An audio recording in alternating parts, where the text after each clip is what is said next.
Hello, everybody. I hope you've been having a fabulous day. Today, our guest is Anita Anelo. She is a business owner, coach, successful software executive, and mom dedicated to helping fellow women of faith enjoy more time, money, and freedom. Welcome, Anita. Hey, Kayla, how are you today? I'm doing well. And I apologize if I said your last name wrong. I was No, about to say Aneo, and no, then I said Anello. no, So I apologize for that. no. Anello's it. It's good. It's Italian, not Okay. Spanish. That's Okay, awesome. cool. Yep. Yeah, Yeah. so the first question that I always ask everyone is what is your definition of a balanced life? I like that. And I'm going to break it down quickly in two ways. I came from the corporate space. And so I Mm. always find it funny when you're working in the corporate world and your HR department tells you when you're working an 80-hour work week, hey, let's talk about work-life balance. And you're like, Oh yeah. bullshit. So Yeah, sorry, I don't mean to for offend real. anybody. Those words just kind of come out sometimes. So You're good. what I have learned over time is that a balanced life for me looks like daily working on my disciplines of Mm, Bible study and prayer and exercise and all those. When my mind's like, I'm a doer. I love tasks. I mm. love lists. I love all that kind of stuff. So I will constantly wake up in the morning thinking, I can get like 20 things done today. And yet that's not the reality. So when I take Mm, the time to slow down, and for me, I just pray and ask God, like, okay, what are the one to maybe three things that have to get done today? That actually brings balance. mhm. Because instead Yeah. of feeling like overwhelmed and afraid or fearful or just all the things that would normally get me stuck, what helps me bring balance to my life is bringing it down like about 12 notches Mm, and just saying, okay, what do I need to get done today? It also actually gives me margin to be able to take care of my okay. people, right? Like I'm a homeschooling mom Mhm, and an entrepreneur and a wife and a mother and all these other labels. And I need time in my schedule to be able to serve my people. And so that brings the stress level and the anxiety down. And when I do that, so it's a practice, it's a habit, right? mhm. So it doesn't work that way every day. It's not always perfect or any nonsense like that. But when I do, then usually by the end of the day, I'm looking at going, okay, I took care of the Mm, kids over here, and my husband and I did this. And, then I kind of always see things in like these buckets and where things overlap. And then I'm able to be like, okay, I was both productive. That's always super important to me. But I mm, also made space for people and for heart issues and for conversations. And mm. that's key for me. The conversations and the heart issues are the most important thing in my life. Yeah. Are you saying heart issues or Yep. hard? No heart Okay, heart issues. issues. Yeah. Heart issues. Okay. Yeah. Yeah. And I know previously you had mentioned that you had gone through a medical crisis Mhm. and so many other things that happen all at one time. Yeah. Is that part of the heart issue? Yes. Yeah, I would say so. It's kind of just the journey of life. Like you wake up in the Mm. morning, you're kind of like, I'm in a bad mood and I don't really know why. That could be a heart issue. Your spouse Okay, says okay. something that kind of gets you all tweaked and you're like, that can be a heart issue. But it's all those things that always come up in our heart and our mind to kind of throw like a monkey wrench into the day instead of those days when I'm able to say like, Mm. I'm naturally optimistic. That's like my Okay. kind of like my normal set point. Yeah. But on the days that I'm not, well then I have a heart issue and I got to figure out a way Mhm. to solve that. So, Okay, okay. yeah. Sorry. I was thinking No. like medical, something Oh, wrong with your heart in some way. Not there are okay. those. Yeah, we can talk about that I am story too. clear. You clarified. I think Yeah. everyone else is clear now. Yeah, yeah, yeah. But I No, we needed can. to ask that to clarify Yes. for myself. You're Yeah. good. Okay.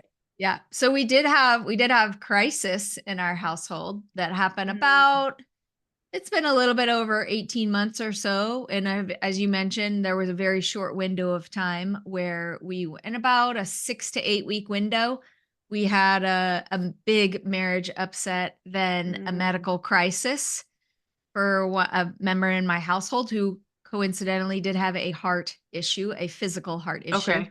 And then in the midst of that, my husband lost his Mm. job in the midst of hospitalization, and Mm. it was pretty gnarly. Wow. Yeah. Yeah. So bef let's, I guess, take some steps back because I know there's a beginning to that story. Yeah. And so you had this corporate job, you were making fantastic money, and Mhm. then you decided you were going to leave that job and homeschool your 5 children. Is that right? Uh, we don't have 5, but yeah, yes, homeschool the kids. Okay. Somewhere in the The notes. number of children, the Yes. number of children you have. Okay, not 5.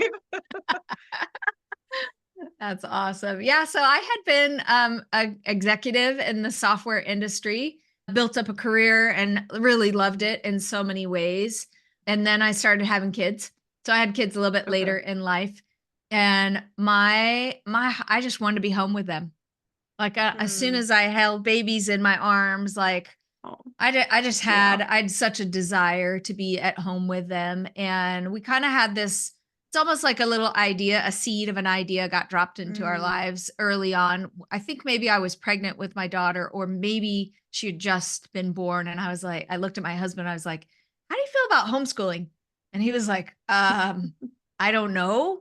I don't know what Mm. you mean, because my stepson, who is older than her, our daughter, he was mainstream school all the way. So my husband's like, Okay. whoa, wait a minute. Okay. So then, and I traveled a lot for work. So I had this successful career. I had climbed that ladder. I had like the title, the accolades, the money, all the things.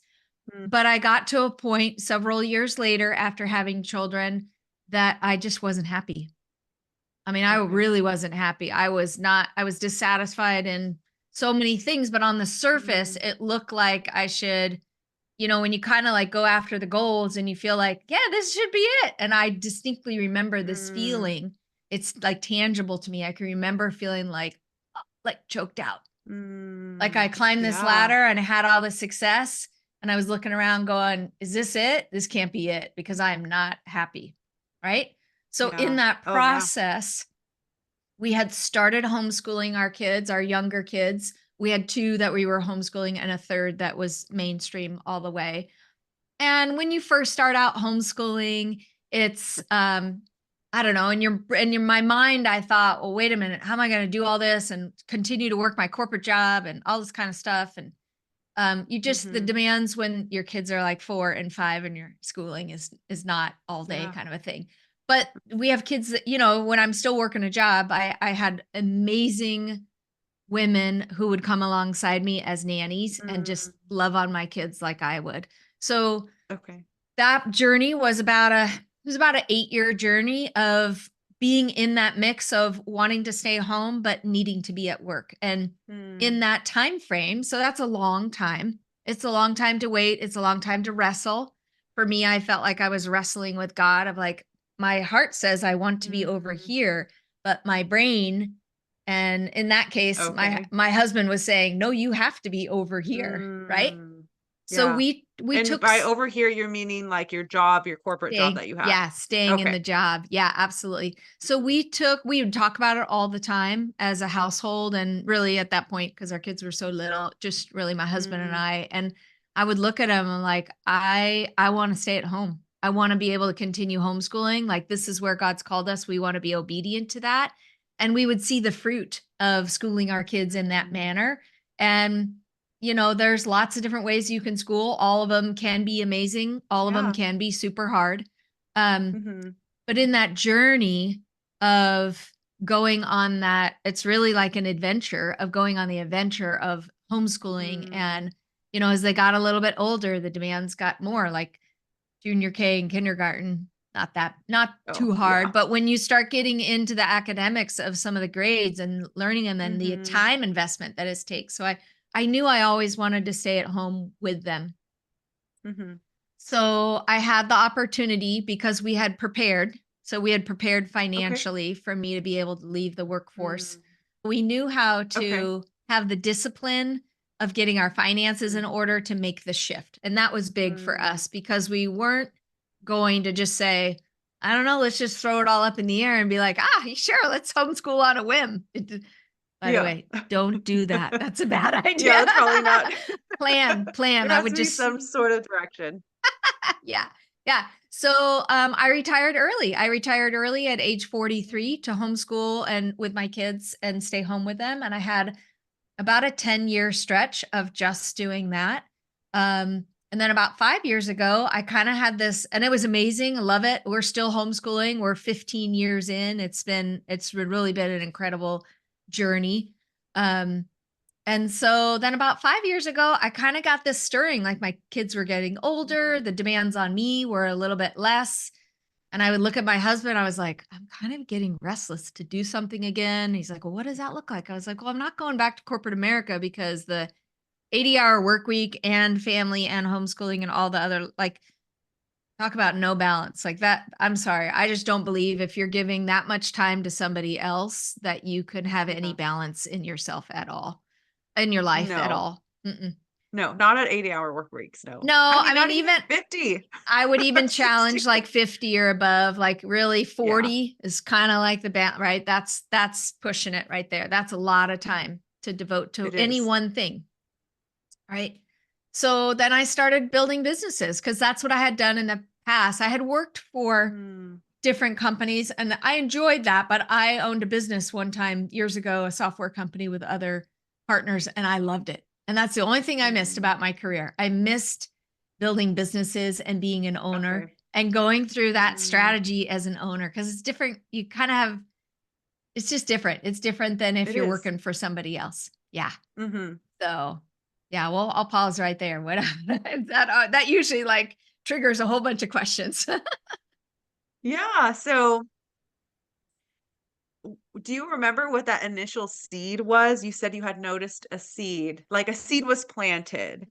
And how so if you remember the seed, but if not, how were you able to notice that seed that was being planted? Because I think there's so many women who struggle with just trusting themselves and trusting the things that are put into their heart of Yeah. what to do Yeah. or of things to start. For me, it was a consistent acknowledging over a period of time, it was a consistent restlessness. And this Mm, is kind of how it worked its way out. I'd school, clean my house, do all my errands, all the list of the chores. And then I'd have all this free time. And I'd be like, well, now what? I've read everything I mhm, wanted to do. Like I've had hobbies, like I would do all those kinds of things. But like I said earlier, I'm kind of a doer. And so I would get to a certain part in my day and I'd start to watch this pattern. And then my husband and I mhm, would talk about it and he'd start to comment on the pattern of, hey, this isn't just mm, one day a week. Or sometimes when you homeschool, let me just say, this is what happened in our household for many, many years. Homeschooling would be going great until about February. And every single year, mm. bar none, I would be freaking out, being like, everybody's going to private school. I'm going back to work. This is not working. And my husband Yeah. would finally, after a couple of years, he's like, what's going on in February? What's the problem? And I'm like, I don't know. All we needed to do was actually take a little break. And as soon as we Yeah. incorporated the break in February, February is like the halfway point in your school year, especially if you Okay. school from like an old school traditional models of September to June. February is that halfway point and it's the middle of winter.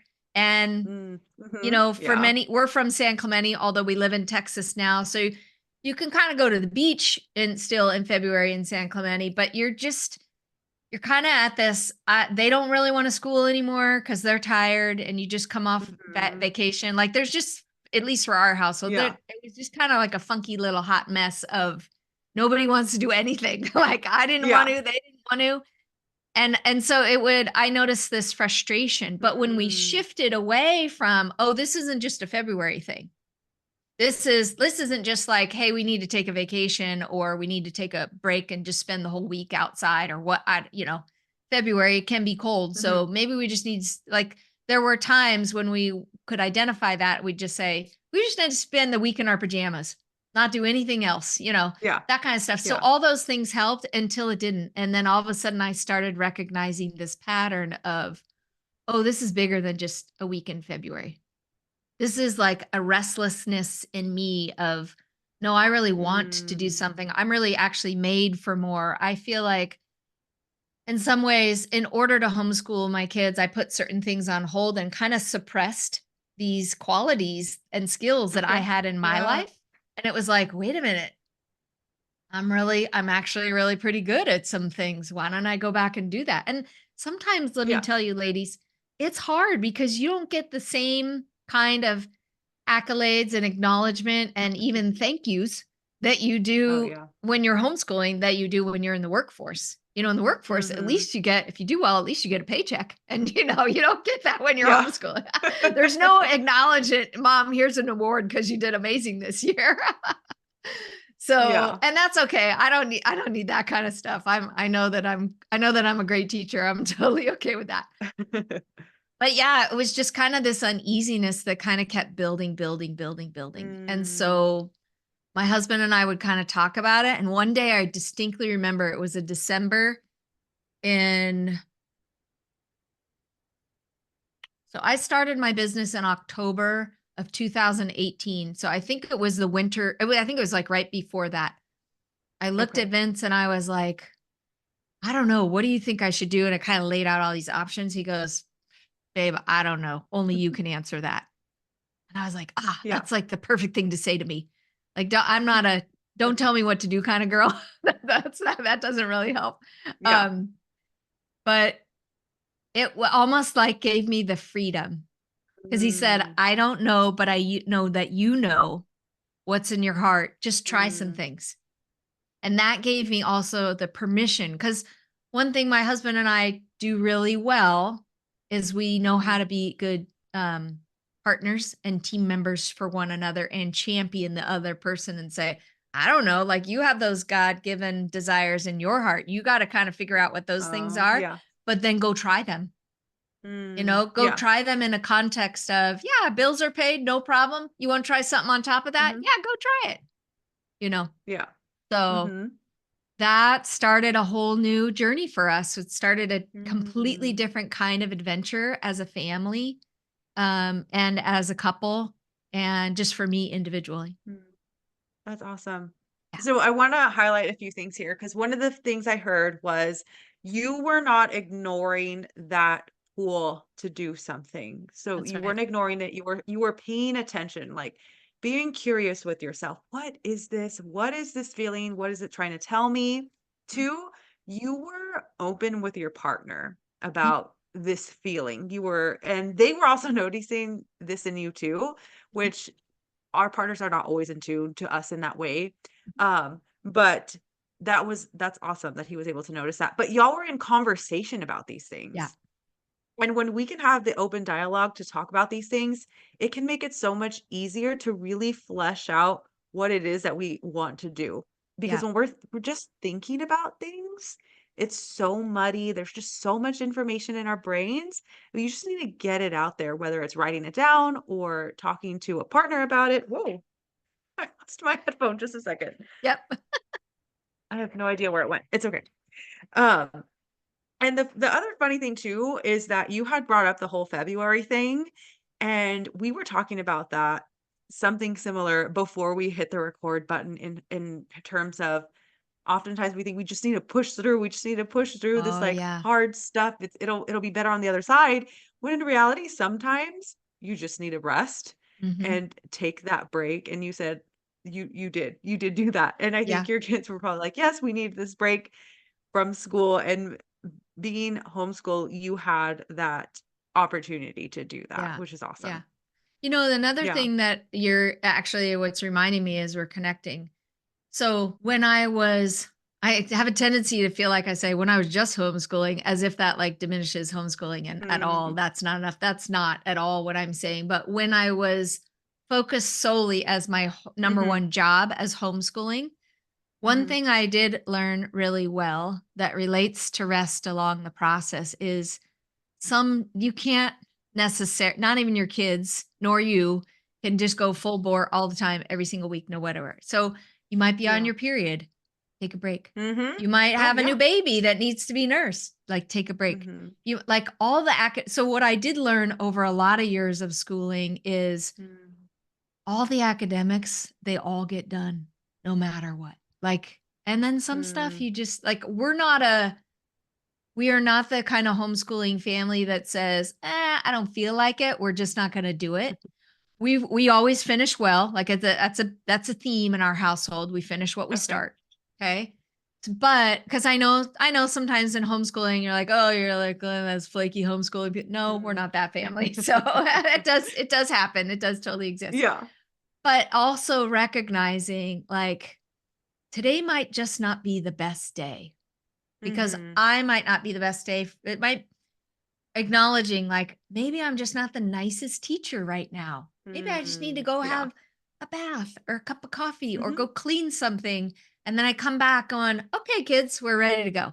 So I just want, if there's Yeah. somebody listening right now that's probably feeling like, oh, the pressure, I'm in the middle of the mom thing and my kids are Mm. little. I don't care if you're homeschooling or not, whatever. Just show yourself Yeah. some grace and just take a breath Mhm.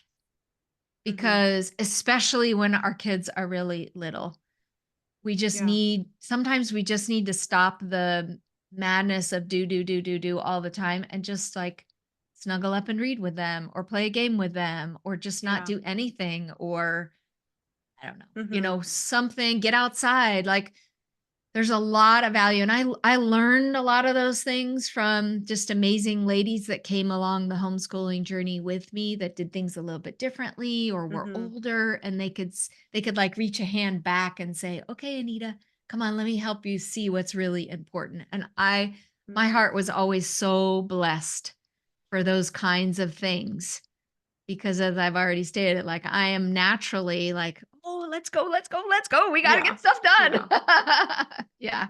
So, And we, as moms and as women, we need to stop believing the lie that mm, everything is going to, like, this unconscious lie, because we're not like telling ourselves it's all going to fall apart if we take a break, but this unconscious belief that if we take a break, if we do something ourselves, everything's going to fall apart. mm, Because the reality of it is that's not true.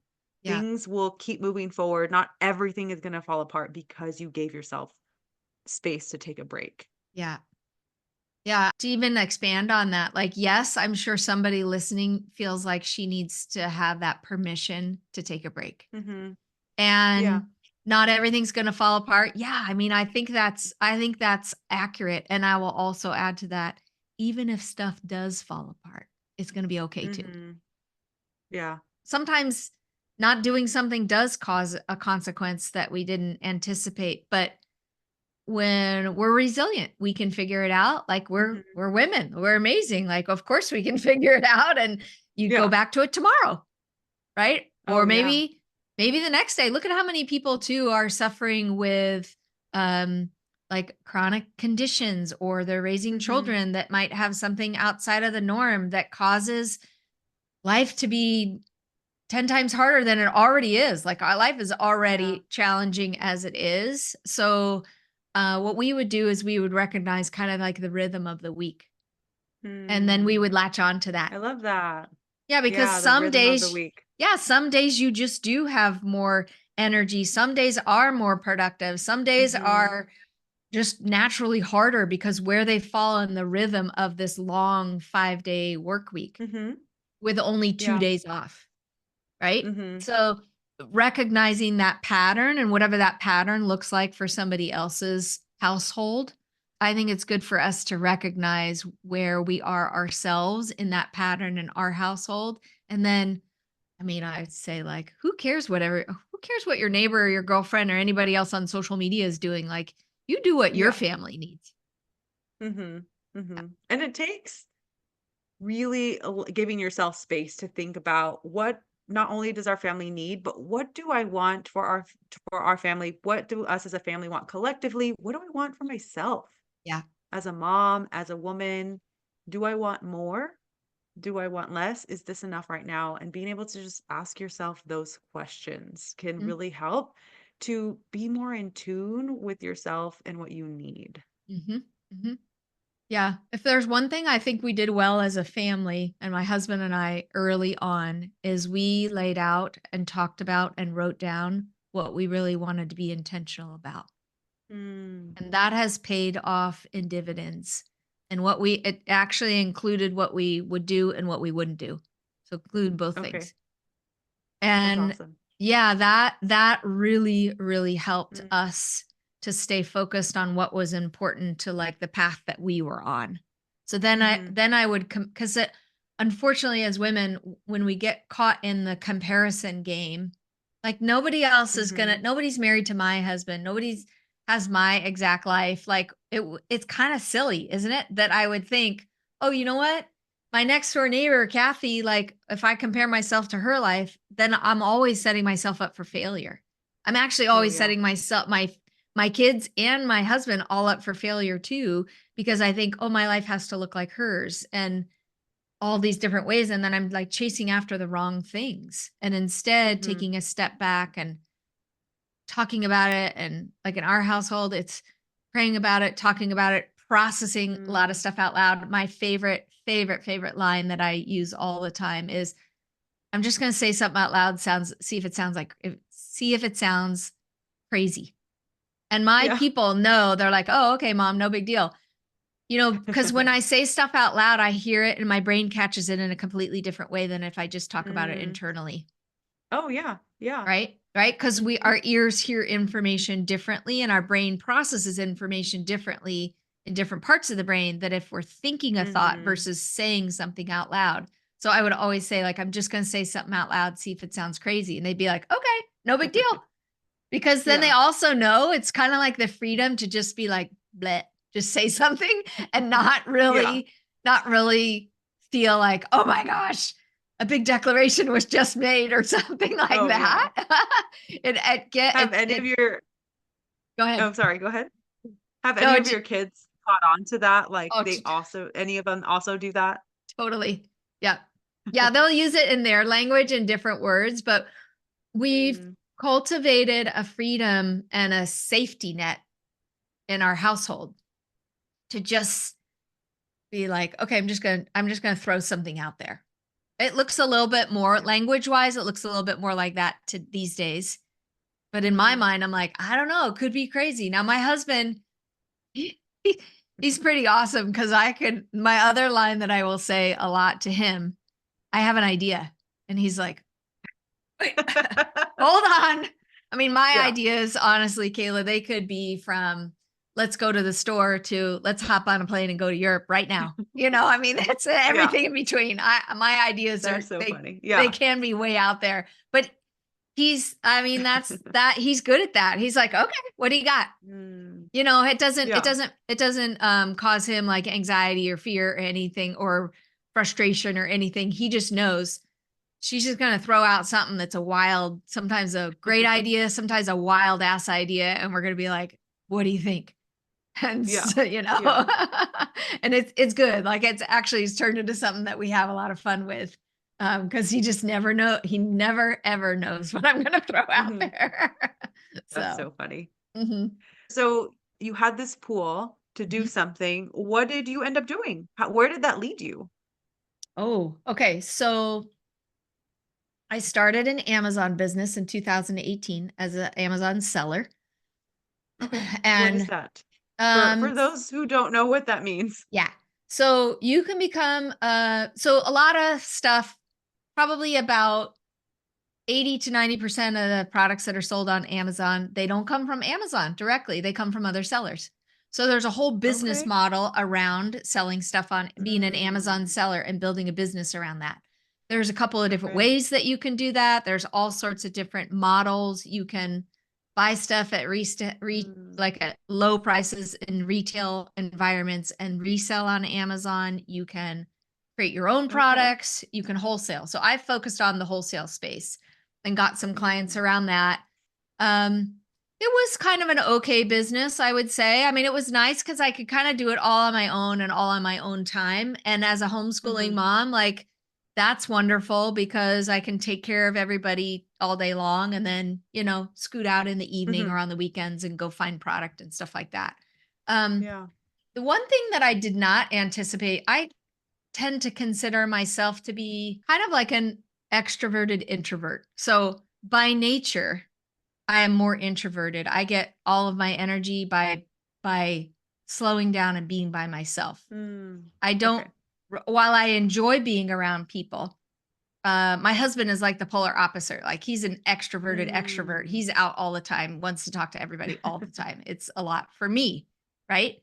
And so we know this about one another. So one Mm. thing that was interesting to me in the Amazon business is that being somebody who's a little bit more introverted and not necessarily feeling like I needed to have a job where I was super connected to people, Mhm. I just found, so 2018 business is going well, 2019 no problem, getting clients, all that kind of stuff. Well, then COVID hits, right? I have product in the warehouses Mm. before all the warehouses shut down. So that was a blessing because then I could still sell stuff at the time when the entire Okay. world Okay. economy was shut down. But actually, Yeah. in that process, I realized I don't really like an inventory business because I kind of miss people, Mm. which was a total revelation to me because, like I said, Mm. I never really felt like I didn't ever feel like that. I felt like I enjoyed engaging with people, but then most of the time, I felt like I really enjoyed being just kind of Mm. doing work all on my own. So, and I especially, when you come from the tech space, you do a lot of just the skill sets that I have. I can engage with the clients and then go do client work all on my own. I didn't necessarily need to have that much interaction. And so um, then that kind of looked like that. So I kind of started having these questions like, do I really like an Amazon business and just an Mm. inventory business? I kind of miss some people, which, like I said, like that Mhm. was a wild thought for me. I never really occurred to me in my life. And then so just kind of having the freedom to continue on the journey. 'Cause a lot of times, you'll see these Mm. metrics and it's totally unfounded. It's never been documented anywhere. Like the metric that all business, certain percentage of businesses fail within the first 5 years. That's actually not an Mm. accurate statement and it's never been documented and it's never been proven. What typically happens, and this kind of like blows somebody's mind because they're like, I've heard that Mm. forever. Um, what typically happens is you start a business, you kind of try it out, test it on, like try it on like a pair of clothes, Mhm. and you're like, this doesn't really fit. Okay, let me try something different. And you might Yeah. change the name or the focus or whatever, but a true entrepreneur will try a whole bunch of different Mhm. ideas. That doesn't mean that their business failed. It just means that they Mhm. realize, oh, this is a better fit over here, or I'm going to add this product Oh, line or yeah. drop this other, whatever. That's Mhm. actually the more accurate statement of how the entrepreneurial journey goes. Try stuff Yeah. on, it doesn't fit, take that off, try something else, so on. Mhm. So, Mhm. in that process of realizing the Amazon business wasn't really my thing, the whole world economy shuts down. I can't get product. Like Mm. so many businesses came to a standstill in the midst Oh, of yeah. COVID. And so I just kind of started digging in again. I was like, well, I did a Mm. lot of introspective work, did a lot of journaling. I met with coaches just to kind of like pull those pieces out, have these great conversations, Mm. chatted more with my husband because that's what we do. We process a lot of information out loud so that we can Mhm. kind of get those thoughts out. Sometimes even just getting out the silly thoughts, getting those out of the way so we can get Oh, to yeah. Yeah. the real accurate thoughts, kind of Mhm. getting down underneath. And in that journey, I just really discovered, you know what? Actually really good at coaching and I love it. And what would be the Yeah. one thing that I could do no matter what? And so I started refining what I was really good at and who I wanted to help Mm. and what kind of community did I want to create. And so my thing is I I love because I did this for myself. Mm. I love helping those successful corporate women of faith who have a God-sized idea of a business inside of them and they want to Mhm. transition from the corporate world over to the entrepreneur world. Now, my metrics looked like Mm. I work a half to a quarter of what I used to in my successful job, and I make Mhm. 3 times as much. And so, Yeah. in that model, I was like, I want to help women do these same things. I want to help women Mm. who want to intentionally raise their own kids or have a reset and a healthier marriage or they want to be able to Mhm. have that money freedom and that and the time freedom, because we can have a Mm. lot of money but no time in our life. And I dare say, at least for me, that's not necessarily the whole freedom equation. I really wanted to have both time and money freedom. Both of those things Oh, were important. absolutely. Yeah. Especially as a Yeah. homeschooler, you're kind of like, well, I want both. And by the way, Mhm. I like, it's Yeah. possible. And as an Mhm. entrepreneur, you Absolutely. can branch out on your own and make, even with great salaries. Like, I had a fabulous salary, incredible benefits, all that kind of stuff. I had been Mhm.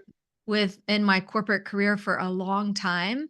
So I was super successful, but to be able to come out and be like, wow, I can work less and make significantly more. Like, Yeah. yay, let's do that. That's fun. Mhm. So yeah, Yes. it's been an amazing journey, and it still goes on, right? It's always a journey. Mm. Oh, it is. It always is a journey. And going back to the point where you were talking about how the when you're trying to figure out what it is you want in your business and you're trying things on clothes and you're like, oh well, that's not working for me right now, or that's not quite what I wanted to do. It really goes back to this quote that I hear often, which is action creates clarity. Mm, Consistent action creates clarity. When we keep moving forward and trying different things, we're going to figure out what it is that we actually feel lit up in doing. mhm. That's right. And it sounds like That that's exactly where you are now. Yeah. Yeah. So I think it actually, I would even break it down a little bit further. I think for some people, the more you try, the more you figure out what you want to do. For Mhm. others, equally important, the more you try, the more you figure out what you don't want to do. Because I think Oh, the absolutely. bucket of the things like, Yeah. you can go build let me give you just a practical example. I love gardening. I love Mm. gardening. I love taking care of my yard. I love being out there, get my hands dirty, the smell of fresh air, all that kind of stuff. So I could build a successful business around landscaping and gardening and all that kind of stuff. I don't want to do that for somebody else. Yeah. It Yeah. makes my heart sing when I'm out there doing it for myself, but it wouldn't be a good idea for me personally to build a business around that idea, because that's more of a hobby Mhm. for me, and it helps me to recuperate. Yeah. It's like a spiritual experience for me to go out in the garden and dig and get dirty and just be kind of lost in my own thoughts and put music on and Mm. just the whole thing. I don't want to do that for somebody else, which is okay. Like, it could be an amazing business for somebody else. But so going and trying things and then Mhm. identifying, talking to friends, talking to coaches, being held accountable, journaling, Mhm. all those elements together. I don't think we necessarily only need to do one of those. I like doing all of those, Mm. because I process information differently when I write it down or Yeah. talk about it or hold myself Mhm. accountable in a coaching environment where I'm paying somebody to say, let's work this out Oh, together. yeah. Right? Like, Yes. from your Mhm. clients, let's work Mhm. some of these things out together, and you're going to show Yeah. up every week until it's solved. Yeah. And like, there's just something pretty Mhm. amazing when you engage in a business relationship, and there's money being exchanged for the value Oh, of the absolutely. service of somebody else giving you wisdom and giving you Mhm. insight. Um, And sometimes asking the even, right questions. yeah. Yeah, and then sometimes Yeah. the person that's not your spouse, right? Like, Mhm. my husband and I will talk through a whole bunch of stuff, but there comes a point where I'm like, "Okay, that's awesome. I love your insight, because what I do affects you, what you do affects me." Like, yes, we wanna talk Mhm. about that. But there's also value, because he knows me differently than, my girlfriends or my coach or anything like that. Mhm. But there's also value in being able to pull wisdom from other people, right? Mm. Oh, Like, yes. right? Absolutely. Even scripture says, like, there's value in getting wisdom from multiple sources and then making those decisions for yourself and saying, Mhm. okay, I'm going to try this. Yep, this is my next step. I'm going to try it. I'm going to try Yeah. it on, see if it fits. Yeah. You might, you know, and so, like, when I coach clients, we walk through a process of having a discussion, and Mm. we figure out, we help them figure out what I call their specialized knowledge, and then walk them through the process. What does it take to Mm. build a profitable business over a period of time? Because don't normally jump from I have a successful career over here immediately into I have a successful business. You know, Mhm. it's that Yeah. transition. While on the internet, everybody would tell us, I made $1 million overnight. Oh, Like, yeah. Yeah. doesn't normally work that way. Like the Mhm. revenue, here's what I say the revenue hockey stick can happen in an overnight Mhm. manner, but what that diminishes is the 10 or 15 or 20 years that it took to get to that spot. So Mhm. Yeah. sometimes let's just be Mhm. clear. Like the overnight success is it's a total lie. It doesn't work that Oh, way. yeah. And from what I've seen, there really isn't any overnight success. It's just when they started feeling confident enough to talk about what they were doing, it really looks like overnight success, but they left out a really huge piece that happened before. Right. Right. That's what I mean. Yeah. Like you're an overnight success in 14 years in the making or something like that, right? Mhm. Yeah. Because again, the Yeah. the the revenue experience or activity can happen quickly, but it's all the Mhm. other steps that we took to get there, right? And that's Yes. life, right? It can Mhm. it can be like, hey, I show up, everything's amazing. Well, it yeah, but it took a lot of work. It took a lot Mhm. of blood Yeah. and sweat and tears and crying out and Mhm. and not wanting to do it and then do it Yeah. again and errors. And I think that's one thing. The other thing that we don't really like to talk about a lot is when we fall down as entrepreneurs and Mm. make errors as entrepreneurs. We somewhere some for some crazy reason we have this idea like, well, so and so's super successful. I have to get everything right. No, you don't. Like, that's just No. not how life works. Mhm. We don't teach our kids when they're learning how to walk, you gotta stand up and get it perfect the first time. We would never do that. Yeah, no. Like, that's dumb, right? Mhm. So, our journey as an entrepreneur is not that way. And Mhm. I It's dare not. say anything amazing that you've done in your life, it was never that way. It was a try and fail and learn Mhm. and try again and fail and learn and work your way to that next step. Absolutely, absolutely. And if someone here is listening and they think that y'all would be a perfect fit to work together, what is the best way of getting in contact with you? So I would love to just gift your audience with a couple of things, and we'll Mhm. put some links in the show notes. I have a new Absolutely. free download that is all about time management. And so when you're Mm. starting out with a business, how do you manage your time Yeah. well? And because man, we're just overloaded. We can be overloaded from information on our Mhm. phone, and there's just so much input these days that it's really hard to stay focused on what it looks like to take those next steps. Mhm. And then you could just find me at anitaanello.com. You can find me at therippleeffect.net. And Okay. effect is spelt with an Awesome. A. So we'll put all those links in the show notes. And Mhm. so, yeah, reach out on social, on TikTok or LinkedIn or Instagram or Facebook, any of those. We're all over the place. So yeah, Perfect. my team Perfect. and I do it. My team does a really amazing job of sharing everything that we have, sharing all of our free resources Mm. all over the place. So yeah. Awesome. Well, thank you so much, Anita, for taking the time out and joining us today. Yeah, you're so welcome. And Kayla, I just want to honor you for what you're doing. The audience that Thank you're you. reaching and the way that you're doing it is so special and so important. And so I just want to honor you in front of your audience. Like I thank you from the bottom of my heart for what you're doing because it's super important. Mm. Thank you so much. I really, really appreciate that. Yeah, you bet.